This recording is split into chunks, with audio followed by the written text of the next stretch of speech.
નમસ્કાર દર્શક મિત્રો, ધ લોકસત્તા શોમાં આપનું સ્વાગત છે। ઉત્તર પ્રદેશના સોનભદ્ર જિલ્લામાંથી એક અત્યંત કરુણ દુર્ઘટના સામે આવી છે, જ્યાં જીવનની આજીવિકા કમાવા ગયેલા શ્રમિકો પર અચાનક મોતનો પહાડ તૂટી પડ્યો છે। ઓબરાના બિલ્લી મારકુંડી ખનન ક્ષેત્રમાં ક્રિષ્ના માઇનિંગ સ્ટોનની ખાણમાં ડ્રિલિંગનું કામ ચાલી રહ્યું હતું અને અચાનક 150 ફૂટથી વધુ ઊંચો પહાડ ધસી પડ્યો। આ અચાનક આવેલી આફતમાં આશરે 18 મજૂરો કાટમાળ નીચે દટાઈ ગયા હતા। રાતભર ચાલેલા સંઘર્ષ બાદ અત્યાર સુધીમાં 3 મજૂરોના મૃતદેહ બહાર કાઢવામાં આવ્યા છે, પરંતુ આશાનો દોર હજી તૂટ્યો નથી। 15 જેટલા શ્રમિકો હજી પણ અંદર ફસાયેલા છે। એનડીઆરએફ અને એસડીઆરએફની ટીમો અંધારા અને પાણીના પડકારો વચ્ચે યુદ્ધના ધોરણે કામગીરી કરી રહી છે।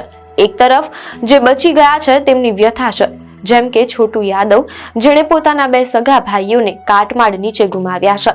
બીજી તરફ મુખ્યમંત્રીના આદેશ પર ઘટનાની મેજિસ્ટ્રીયલ તપાસ શરૂ થઈ ચૂકી છે।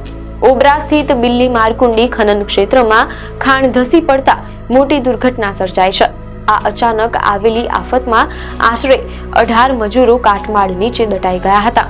રાતભર ચાલેલા બચાવ અભિયાન બાદ 3 મજૂરોના મૃતદેહ બહાર કાઢવામાં આવ્યા છે, જેનાથી સમગ્ર વિસ્તારમાં શોકનું મોજું ફરી વળ્યું છે।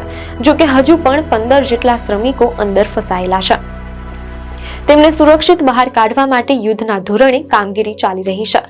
મીડિયા અહેવાલો અનુસાર આ દુર્ઘટના શનિવારે સાંજે લગભગ 4 વાગે બિલ્લી મારકુંડી ખનન ક્ષેત્રમાં આવેલી ક્રિષ્ના માઇનિંગ સ્ટોનની ખાણમાં બની હતી। દુર્ઘટના સમયે 9 કમ્પ્રેસર પર આશરે 18 મજૂરો ખાણ કામમાં લાગેલા હતા। જ્યારે ડ્રિલિંગનું કામ ચાલી રહ્યું હતું ત્યારે અચાનક પહાડનો 150 ફૂટથી વધુ ઊંચો એક મોટો હિસ્સો તૂટી પડ્યો અને નીચે કામ કરી રહેલા શ્રમિકો પર પડ્યો। ઘટના સમયે 2 મજૂરોને તરત જ ત્યાંથી હટી જવામાં સફળતા મળી, પરંતુ બાકીના મજૂરો કાટમાળ નીચે દટાઈ ગયા હતા। આ અચાનક બનેલી ઘટનાએ કોઈને પણ સાવચેત થવાનો સમય આપ્યો ન હતો। ઘટનાની જાણ થતાં જ ખનન ક્ષેત્રમાં તુરંત અફરાતફરી મચી ગઈ હતી અને તેના પગલે સ્થાનિક વહીવટી તંત્ર તાત્કાલિક સક્રિય બન્યું હતું।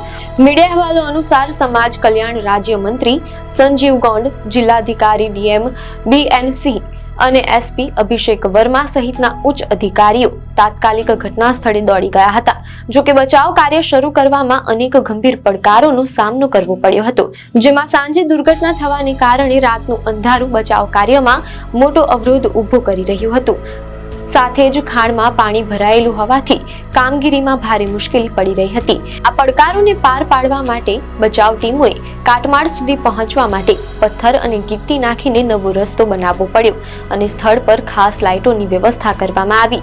આ તમામ તૈયારીઓ બાદ આખરે રાત્રે લગભગ 8:15 વાગે એનડીઆરએફ, એસડીઆરએફ અને ફાયર બ્રિગેડની ટીમો દ્વારા વ્યવસ્થિત રીતે બચાવ કાર્યનો આરંભ કરવામાં આવ્યો। મીડિયા અહેવાલો અનુસાર આ દુર્ઘટનામાં બચી ગયેલા એક મજૂર છોટુ યાદવના જણાવ્યા મુજબ તેના 2 સગા ભાઈઓ સંતોષ અને ઇન્દ્રજીત પણ કાટમાળ નીચે દટાયેલા છે।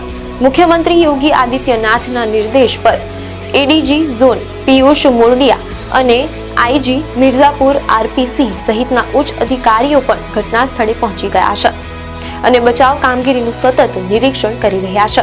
મીડિયા અહેવાલો અનુસાર આ દુર્ઘટનાની ગંભીરતાને ધ્યાનમાં રાખીને જિલ્લાધિકારી BN સિંહે આ ઘટનાની મેજિસ્ટ્રીયલ તપાસના આદેશ આપ્યા છે, જેની જવાબદારી અધિક જિલ્લાધિકારી નાણાં અને મહેસૂલ વાગીશ સિંહને સોંપવામાં આવી છે। આ તપાસ દ્વારા દુર્ઘટનાના મૂળ કારણો અને જવાબદારી નક્કી કરવામાં આવશે।